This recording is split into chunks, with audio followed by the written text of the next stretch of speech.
ঢিঙত অসমীয়া এগৰাকী নাবালিকাক ধৰ্ষণৰ দৰে যি নৰপিশাচে ঘটনা সংঘটিত কৰিছে সেই ঘটনা কোনো কাৰণত সভ্য সমাজৰ কোনো ব্যক্তিয়ে মানি ল'ব পৰা নাই। অসমৰ সমাজ জীৱনক লজ্জানত কৰা এই ঘটনাত জড়িত প্ৰতিগৰাকী দোষীয়ে কঠোৰৰ পৰা কঠোৰ শাস্তি পোৱাটো সদৌ অসম ছাত্ৰ সন্থাই দাবী কৰিছোঁ। আৰু একে সময়তে এই কথাটো খুব চৰম উপলব্ধিৰ সৈতে ক'ব বিচাৰিছোঁ যে যিখিনি সময়ত অসমৰ চৰকাৰখনে জাতি মাটি ভেটি ৰক্ষা কৰাৰ শ্লোগান চিঞৰি থাকে সেইখিনি সময়ত এই চৰকাৰখনৰ দিনত অসমত অসমীয়া জীয়ৰী বোৱাৰীৰ নিৰাপত্তা নোহোৱা হৈছে। অসমীয়া জীয়ৰী বোৱাৰীয়ে প্ৰাণৰ সংশয়ত দিন কটাব লগা পৰিৱেশ এটা আহিছে। আৰু এই ঘটনাসমূহক বিক্ষিপ্ত ঘটনা হিচাপে চাব নোৱাৰি। কেৱল ঢিঙৰ ঘটনাটোৱেই নহয়, আজিৰ পৰা প্ৰায় এমাহ আগতে গোৱালপাৰাৰ মাটিয়াত যি স্থানত জন্মগ্ৰহণ কৰি ডাঙৰ দীঘল হ'ল এগৰাকী ৬০ ঊৰ্ধৰ মহিলা, তেওঁ ঘৰৰ পৰা ওলাই যাওঁতে পথাৰত গৰু দিবলৈ যাওঁতে ধৰ্ষণৰ বলি হৈছে। কালিৰ দিনটোত বিহালী সমষ্টিত বিহালীত এগৰাকী যুৱতী, এগৰাকী আদিবাসী সম্প্ৰদায়ৰ কিশোৰী ৰাতিপুৱা শুই উঠি ঘৰৰ পৰা ওলাই যাওঁতে নৰপিশাচ দুটামানে মুখত সোপা দি তেওঁক উঠাই লৈ যাবলৈ চেষ্টা কৰিছে। কোনোমতে তাই চিঞৰ বাখৰ কৰাৰ কাৰণে প্ৰাণ ৰক্ষা পৰিছে। আৰু তাৰপিছত আজি ঢিঙত এগৰাকী কিশোৰী টিউচন কৰি সন্ধিয়া ঘৰলৈ উভতি আহি থকাৰ পথত তিনিটাকৈ নৰপিশাচে ধৰ্ষণ কৰি ৰাস্তাৰ কাষত পেলাই থৈ গৈছে।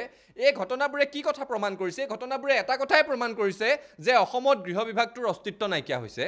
অসমত আৰক্ষী প্ৰশাসনৰ ওপৰত মানুহৰ বিশ্বাস নোহোৱা হৈছে, আৰক্ষী প্ৰশাসনলৈ অপৰাধীৰ ভয় নোহোৱা হৈছে, আৰু তাৰ কাৰণে অসমত অসমীয়া জীয়ৰী বোৱাৰী নিৰাপত্তাহীনতাত ভুগিছে। অসমতেই যদি আমাৰ খিলঞ্জীয়া জীয়ৰী বোৱাৰী নিজৰ জন্মস্থানত নিৰাপত্তাহীনতাত ভুগে, তাৰপিছত এই চৰকাৰখনে জাতি মাটি ভেটিৰ কথা কৈ থাকি কিবা লাভ আছে নেকি? কাইলৈ ঢিঙত ছাত্ৰ সন্থা, ব্যৱসায়ী সন্থা, তাৰ স্থানীয় ৰাইজে সৰ্বাত্মকভাৱে বন্ধ পালন কৰিব। এই বন্ধটো এটা প্ৰতিবাদ যে কোনো কাৰণত এই ঘটনা মানি ল'ব নোৱাৰি আৰু ইয়াত জড়িত প্ৰতিগৰাকী দোষীয়ে দৃষ্টান্তমূলক শাস্তি পাব লাগিব। শাস্তি এনেকুৱা হ'ব লাগিব যাতে যি শাস্তিলৈ চাই ভৱিষ্যতে কোনো নৰপিশাচে এনেকুৱা ঘটনা, এনেকুৱা কাণ্ড সংঘটিত কৰাৰ কথা ভাবিবও নোৱাৰে।